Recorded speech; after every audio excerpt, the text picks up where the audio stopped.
जिस बात को मैं अक्सर कई बार कह चुका हूं और मैं आज फिर कह रहा हूं कि उत्तर प्रदेश के मुख्यमंत्री योगी जी की भूरी प्रशंसा हम लोग करते हैं, लेकिन उनकी इस पूरे शासन का सबसे कमजोर पक्ष मनीष जी है, नौकरशाही है। मेरे ख्याल से आज हम चौथी पांचवी बार इस बात को कहने जा रहे हैं जब से ये मुख्यमंत्री महोदय का है कि इनके यहाँ अफसरशाही इतनी बेलगाम हो चुकी है, इतनी बेशर्म हो चुकी है, और उसको मालूम कि हमारा कोई कुछ नहीं करेगा कि सरेआम मनीष जी दो अधिकारी एक बेचारे चतुर्थ श्रेणी कर्मचारी की जो गरीब है, जिसका कोई लड़ने वाला नहीं है, उसकी हत्या का बकायदे प्लान बना रहे हैं। वो कह रहा है कि जहर दे दो खाने में, वो कह रहे हैं इसको रोड में जाते समय कार से या ट्रक से कुचलवा दो। ये समझिए, ये उत्तर प्रदेश के नौकरशाही की ये मानसिकता हो गई है मनीष जी।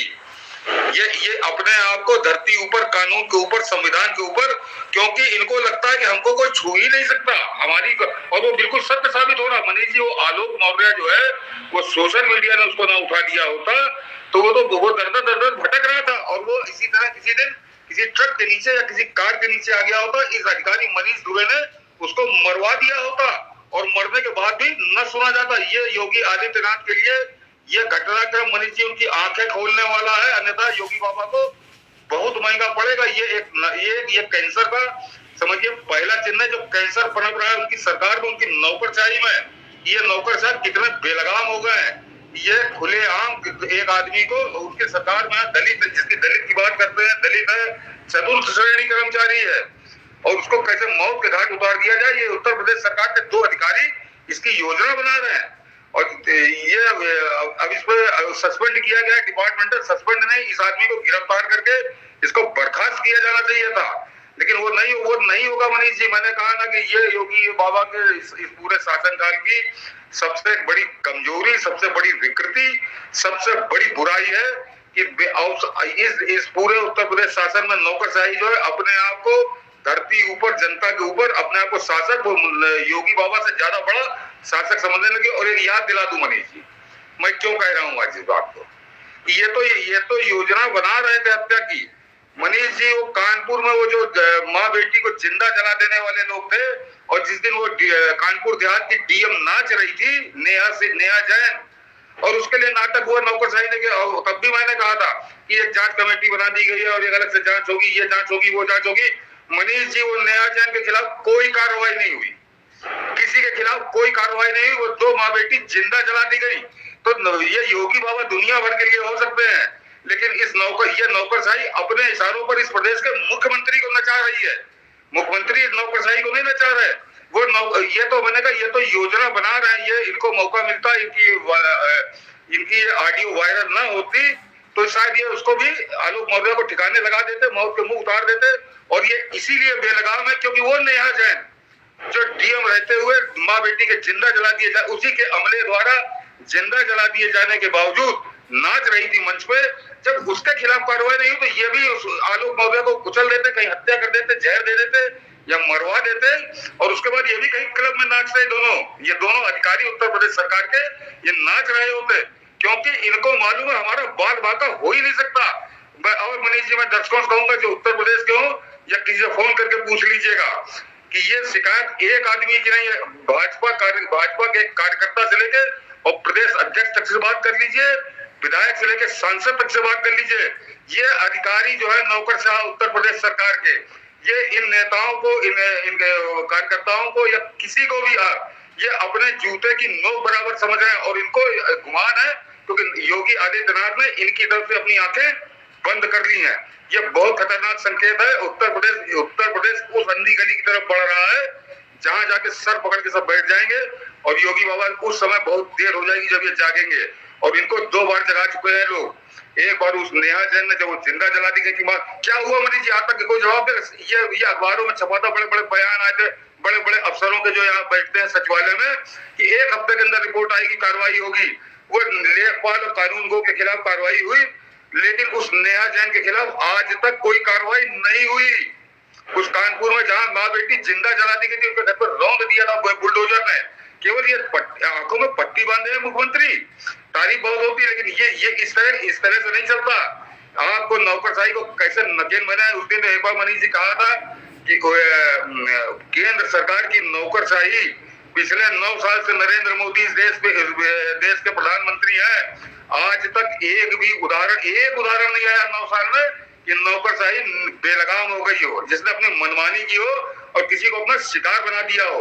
यहाँ उत्तर प्रदेश में तमाशा बना के रख दिया उत्तर प्रदेश सरकार को, चाहे वो लेखपाल हो और चाहे वो डीएम हो, वो एक ही तरह से। तो ये इनके आपस के संबंध क्या थे, कौन सा व्यभिचार कर रहे थे, कौन सा अनाचार कर रहे थे, ये इनके बेडरूम की बात है, उससे हमारा कोई लेना देना नहीं, हमारे कोई लेना। ये आज ये बहुत खतरनाक संकेत खुलकर सामने आया कि ये इतने बेलगाम हो चुके हैं कि अब एक निर्दोष निरीह गरीब आदमी को मौत के घाट उतारने तक की सीमा पर जा सकते हैं। वहां कानपुर में मौत के घाट उतार दी गई थी माँ बेटी, ये उतारने का प्लान बना रहे थे। तो इससे ज्यादा मुख्यमंत्री की आंखें खोलने के लिए कुछ हो नहीं सकता। अगर इसके बाद भी मुख्यमंत्री योगी आदित्यनाथ की आंखें नहीं खुलती हैं तो भगवान ही मालिक है फिर। सर, अब तो ऐसा लग रहा है कि माफियाओं का तो खात्मा योगी आदित्यनाथ ने कर लिया, इनके अधिकारी माफिया बन गए। क्योंकि जिस टाइम पे मनीष दुबे और मौर्य बात कर रही थी, माफिया बात करते हैं ऐसे, अधिकारी ऑफिसर नहीं बात करते, अधिकारी नहीं बात करते ऐसे, नौकरशाह ऐसे नहीं बात करती, तो माफिया बात करते हैं। तो योगी ने माफियाओं को तो मिट्टी में मिला दिया, लेकिन ये मिट्टी से ये माफिया कैसा पैदा ले लिया अधिकारी? नहीं मनीष जी, मैं ये कह रहा हूँ, दर्शक जरा इस ऑडियो को ध्यान से सुने। मनीष जी आप भी सुनिएगा। ये जब पूरा उसको मारने का प्लान बना रहे हैं तो ये कहीं कानून या पुलिस से डर नहीं रहे। ये नहीं कह रहे कि कैसे होगा, कैसे पकड़ लिए जाएंगे, इनको मालूम है कुछ नहीं होगा। ये केवल ये कि किस तरह से इसको मारा जाए, जहर देके मारा जाए, सड़क से कुचल के मारा जाए। तो इनके ऊपर तो मनीष जी जब ये ऑडियो वायरल हो गया, ये फॉरेंसिक रिपोर्ट कोई बात टिम्बकटू नहीं जाएगी, अमेरिका नहीं जाएगी, 2 मिनट में वो आलोक मौर्य ने, जो उसका पति है, उसने ये ऑडियो रिकॉर्डिंग दी है टेप करके, और ज्यादा से ज्यादा 24 घंटे लगते हैं मनीष जी। लेकिन अभी आप देखिएगा, मैं फिर कह रहा हूँ, उस दिन कानपुर वाली घटना के बाद मैंने कहा था कि इस नेहा जैन का कुछ नहीं होगा। 2 माँ बेटी जिंदा जल गई, उनके ऊपर बुलडोजर ने रौंद दिया उनके घर को और उनको। लेकिन ये नाच रही थी बेशर्मों के जो कानपुर देहात के डीएम, और इसके खिलाफ कोई कार्रवाई नहीं होगी। मेरी कई बात आज मनीष जी मैं बता रहा हूँ कि कोई कार्रवाई उस डीएम के खिलाफ नहीं हुई, वो बिल्कुल बेलगाम। तो ऐसे ही इनको भी मालूम था कि जब कानपुर देहात के डीएम ने तो मार दिया, उसके बाद बेलगाम मौज ले रही है नाचने के बाद, तो इनका क्या होगा? तो ये आज ये दूसरा उदाहरण है। और मैं फिर कह रहा हूँ मनीष जी, ये अभी दिखाने के लिए सस्पेंशन सारा नाटक है। ना ये दोनों गिरफ्तार होंगे, ना इनके खिलाफ कोई कार्रवाई होगी, क्योंकि अब पब्लिक में, सोशल मीडिया में बहुत ज्यादा थू हो रही है, इसलिए दिखाने के लिए नौटंकी हो रही है। जैसे कानपुर देहात में जब माँ बेटी जिंदा जला दी गई थी, तब ये नौटंकी की थी। ये असलियत ये है मनीष जी कि उत्तर प्रदेश के मुख्यमंत्री योगी आदित्यनाथ को अपने एक भी विधायक, एक भी पार्टी कार्यकर्ता, एक भी सांसद, एक भी मंत्री, किसी पर विश्वास नहीं है। पूरी तरह से नौकरशाहों को सौंप रखा है। और ये नौकरशाह किस तरह से अपमानित करते हैं, मैं लखनऊ में देखता हूँ मनीष जी, किस तरह से मंत्री अपमानित होते हैं, किस तरह से विधायक अपमानित होते हैं, किस तरह से सांसद अपमानित होते हैं, और ये नौकरशाह अपमानित करते हैं। और वो अपमान का घूंट पी गए, क्योंकि मुख्यमंत्री योगी आदित्यनाथ ने पट्टी बांध ली है नौकरशाहों के। और उससे ज्यादा खुला उदाहरण कोई हो नहीं सकता मनीष जी कि 2 अधिकारी उत्तर प्रदेश सरकार के इस तरह से बेशर्म होके, बिल्कुल बेलगाम होके किसी आदमी की हत्या करने की योजना बना रहे हैं। ये सोच लीजिए कि उत्तर प्रदेश की नौकरशाही किस नशे में धुत है, किस राक्षसी नशे में धुत है कि वो किसी की जान की कीमत नहीं समझ रही है।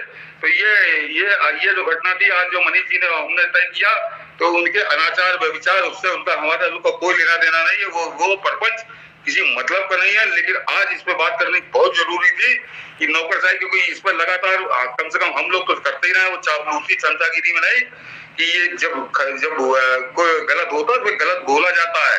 और ये बता दूं मनीष जी, आखिरी शब्द एक और चेतावनी, ये जो मुख्यमंत्री योगी आदित्यनाथ भी इस देश के प्रधानमंत्री होने का सपना पाले हुए हैं, देख रहे हैं कि वो उनके जितने चेले चकाड़े, जो उनके अगल बगल की जो कोठरी है, वो उनको प्रधानमंत्री बना रही है। लेकिन ये प्रधानमंत्री बनने, यहाँ पर भी बहुत लोग कहते हैं कि नहीं, मोदी को हटाओ, योगी लाओ। तो उनको समझना पड़ेगा कि बहुत तपने के बाद कोई मोदी बनता है, बहुत पत्थर खाने के बाद कोई मोदी बनता है। दे रहा हूँ कि योगी आदित्यनाथ जरा ट्यूशन ले नरेंद्र मोदी से, ये जरा ट्यूशन ले कि मैंने कहा 9 साल में एक उदाहरण कहीं छोड़ दिए, एक उदाहरण नहीं मिला है कि केंद्र सरकार की नौकरशाही कहीं निरंकुश और बेलगाम हो गई हो, किसी की हत्या का प्लान बनाने लगे। इससे ज्यादा चरम हो गया मनीष जी कि नौकरशाही कितनी अराजक और उसके ऊपर से बाहर हो चुकी है किसी की भी पकड़ से। वो 9 साल में नरेंद्र मोदी ने ऐसा नहीं किया, नौकरशाही जो जैसा चाहते हैं वैसा काम वो लेते हैं। तो ये बहुत खतरनाक है। जो अभी आपने कहा था मनीष जी कि आपराधिक माफिया तो खत्म कर दिए योगी आदित्यनाथ ने, लेकिन उत्तर प्रदेश में सरकारी माफिया पनप रहा है। और किसी से बात कर लीजिए, जो यहाँ का पत्रकार हो, नेता हो, आम आदमी जिसका पाला पड़ता हो सरकारी विभाग से, तो वो फिर उसकी बहुत बुरी दशा इस भ्रष्ट नौकरशाही ने कर दी है। और योगी आदित्यनाथ को मैं ये बता दूं मनीष जी कि इस गुमान में मत रहिएगा कि जनता बड़ा पसंद कर रही है। मैं एक बार बता चुका हूं कि कल्याण सिंह को मैंने अपनी आंखों से मनीष जी बनारस में देखा है कि कल्याण सिंह के पैरों के नीचे की धूल उठा के औरतें अपना तिलक, आदमी औरत अपने माथे पर तिलक लगा रहे थे उनके पैरों की धूल से। आज जहां जाते थे वहां आरती उतर रही थी उसी बनारस में। और उसके बाद कल्याण सिंह का क्या हाल हुआ है, और उनके साथ भी यही समस्या थी मनीष जी। उन्होंने भी पूरा जो है अफसरशाही ऐसी घेर रखी थी कि उनको बदबू आने लगी थी आम आदमी से और अफसर साहबों से। और वो उसके बाद क्या नतीजा निकला वो भी सपना पाले थे कि मैं देश का प्रधानमंत्री अटल बिहारी गाली बकने लगे थे वो, तो उनको जनता ने तुरंत समय ने पटक दिया था। योगी आदित्यनाथ व्यक्तिगत रूप से बहुत बढ़िया काम कर रहा है, लेकिन ये जो कैंसर पाल रहे हैं अपना अगल बगल, ये बहुत भारी पड़ेगा। बिल्कुल। और हमारा किसी ज्योति मौर्य से, हमारा किसी मनीष दुबे से कोई व्यक्तिगत द्वेष नहीं है, किसी से हमारा कोई मतलब नहीं, ना ही अधिकार। लेकिन महत्वपूर्ण ये है कि क्या ऐसे यदि इतना बेखौफ है कि हम ट्रक चलवा दें क्या 70 के दशक के फिल्मों की तरह, मरवा दें क्या, रोड पे मरवा दें क्या, ये समझा जा रहा है कि कितना आसान है इन अधिकारियों के लिए उस मानसिक दशा से ये निकल नहीं पा रहे हैं। ये खतरनाक है और मुझे लगता है कि इसे गंभीरता से जरा सोशल मीडिया में पूछना शुरू करिए इस प्रदेश के मुख्यमंत्री से कि वो जो माँ बेटी जिंदा जला दी गई थी कानपुर में, उनका क्या हुआ, नेहा जैन के खिलाफ क्या कार्रवाई हुई। बिल्कुल। और इस बात को